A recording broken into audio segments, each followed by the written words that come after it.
দর্শক, উটকে বলা হয়ে থাকে মরুভূমির জাহাজ। আজকে এই উট নিয়ে আপনাদেরকে কিছু আশ্চর্যজনক তথ্য জানাবো। সেটি হচ্ছে যে উট নোনা পানি পান করতে পারে, এমনকি মৃত সাগরের পানিও। এতে তার রক্তচাপ বাড়ে না। কারণ তার কিডনি পানিকে ফিল্টার করে যাতে সে তাজা পানি পান করতে পারে। কাজেই তার কিডনি লবণ থেকে পানিকে আলাদা করে দেয়। উট কাঁটা খেতে পারে। এতে তার পাকস্থলী এবং অন্ত্রের কোনো ক্ষতি হয় না। কারণ তার লালা অ্যাসিডের মতো, যা কাঁটা গলিয়ে দেয়। পরে সেই কাঁটা রুটি এবং আটার মতো খেয়ে ফেলে।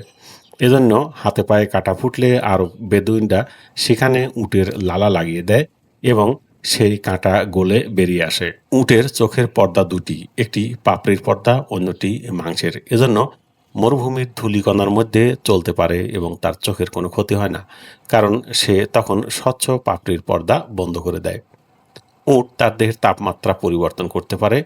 বরফ ঢাকা জমিতে থাকলে সে তার তাপমাত্রা বাড়াতে পারে এবং উত্তপ্ত মরুভূমিতে থাকলে সে তার তাপমাত্রা কমাতে পারে। এছাড়াও আরও অদ্ভুত বৈশিষ্ট্য রয়েছে এই মরুভূমির প্রাণী উটের।